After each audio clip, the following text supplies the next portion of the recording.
Good morning, students. Once again, welcome you. In this third part, वो study about रैयत वाली system. देखिए, इससे पहले जो परमानेंट सेटलमेंट देखे थे वो इंट्रोड्यूस किया गया था, क्यों किया गया था, उसके कारण क्या थे, उसके ड्रॉबैक क्या रही हैं, ठीक है।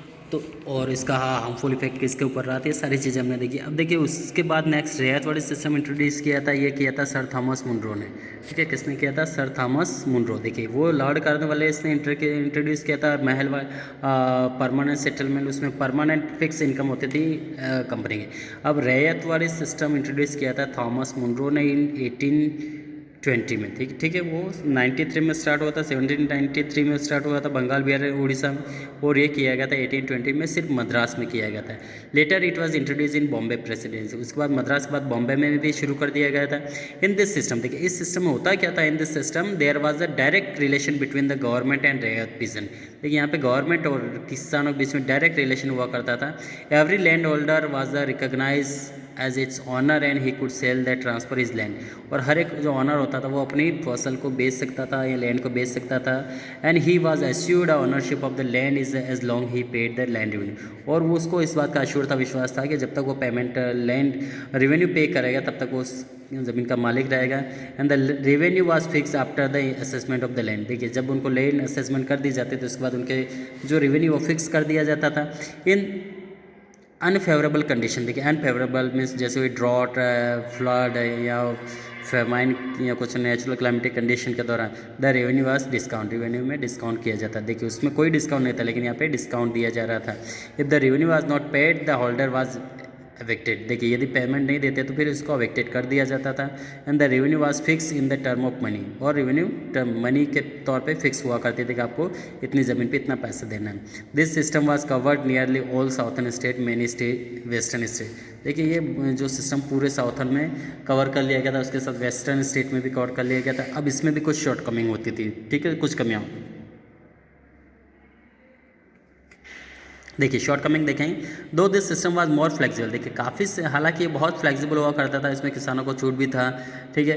It was brought misery to the peasant. इसमें किसान काफ़ी माइजर हो गए थे, ठीक है। The demand for cash payment lead to poverty of the peasant. और इसमें उनके कैश डिमांड होने का किसानों की गरीबी और बढ़ती जा रही थी।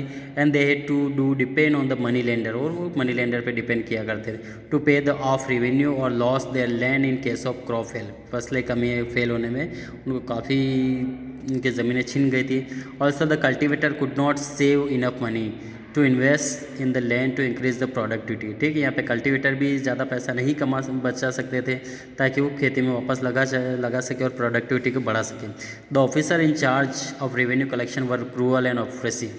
जो ऑफिसर थे इंचार्ज वो काफ़ी क्रूअल, निर्दय, ठीक है, हुआ करते थे। वो काफ़ी ऑप्रेसिव हुआ करते थे, काफ़ी उग्र हुआ करते थे, उग्र, ठीक है, कोई भी उनमें एक मानवता नहीं थी। So the tax rate was also very high. Tax rate भी काफ़ी हाई हुआ करते थे, which cause the peasant immense hardship. और इसके कारण किसानों को काफ़ी तकलीफों का सामना करना पड़ता है। In addition the peasant was hardly an independent owner of the land for is ownership. और बहुत ही मुश्किल से कोई किसान अपनी ज़मीन का खुद एक स्वतंत्र ऑनरशिप बन सकता था।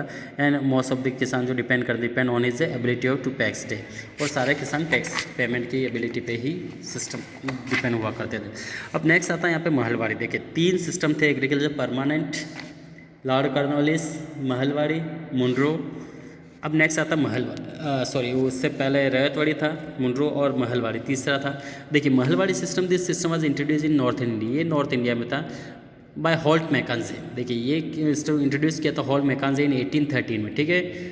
93, 1820 और 1833, ये 3 सिस्टम है, याद रखिएगा कब किसने इंट्रोड्यूस किया था। It cover the state of Punjab, Awadh, Agra, part of Odisha and Madhya Pradesh में ये फैला हुआ था। अब इस सिस्टम में देखिए क्या होता है। Under this system the tax collector first estimated the revenue after inspecting field. देखिए, इसमें जो टैक्स कलेक्टर पहले फील्ड को इंस्पेक्ट करके रेवेन्यू फिक्स करते थे, ठीक है। पहले खेत देखते थे कि वो कैसा है, उसमें उसकी फर्टिलिटी क्या है, कितना बड़ा है, उसके अकॉर्डिंग रेवेन्यू फिक्स किया करते थे। The revenue was the calculate for their entire village called mahal. और पूरे इंटायर विलेज का एक साथ फिक्स किया करते थे, जिसको महल कहा गया है। The village lands were jointly head by the village community. और जॉइंटली जो विलेज लैंड पूरी वो jointly held by the village community के द्वारा उसको हेल्ड किया जाता था। All the member were jointly responsible for the payment of revenue. और सारे लोग इसको रेवेन्यू पेमेंट करने के लिए जिम्मेदार हुआ करते थे। The village headman collect and पे द रेवेन्यू, विलेज हेडमैन पैसा कलेक्ट करता था, रेवेन्यू दिया करता था। ही गोट अ 5% कमीशन, और उसको 5% कमीशन मिलता था यहाँ पे। The peasant paid the revenue share of the whole village in proportion to their individual holding. ठीक, तो किसान जो हुआ करते हैं यहाँ पे, किसान paid the revenue share of the whole village, और किसान मिलके पूरे सभी किसान मिलके पूरे गांव का रेवेन्यू जो भी उनका प्रोपोर्शन आता था इंडिविजुअल, वो उसके लिए दिया करते थे।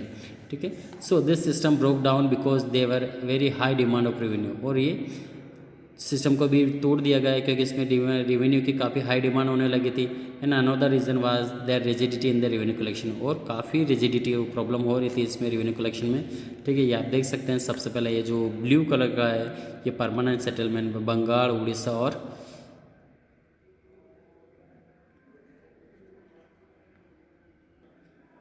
ठीक है बंगाल, बिहार और उसी उड़ीसा में था। उसके बाद यहाँ पे रैयत वाले सिस्टम आया था। ठीक है, जो साउथर्न स्टेट थे ऑलमोस्ट, उसके साथ वेस्टर्न स्टेट में भी आ रहा था। ठीक है, महलवाड़ी ज़मींदारी सिस्टम जो स्पेशली यहाँ पे नॉर्थर्न स्टेट पंजाब, ठीक है, अवध, यूपी और कुछ उड़ीसा का पार्ट्स भी इसमें आ रहा था। ये प्रोमिनेंट इंटर सेटलमेंट से यहाँ पर आए। ठीक है, लैंड से रिलेटेड जो कि ब्रिटिश ने गांव में स्टार्ट किए थे रेवेन्यू कलेक्शन के तौर पे। अब देखते हैं यहाँ पे नेक्स्ट टॉपिक आता है, वो हम अगले क्लास में स्टडी करेंगे, effect of the land revenue policy. Land revenue जो पॉलिसी बनाए थे ब्रिटिश ने अलग अलग समय पर, इसका इफेक्ट क्या हुआ वो हम नेक्स्ट पार्ट में देखेंगे। Thank you.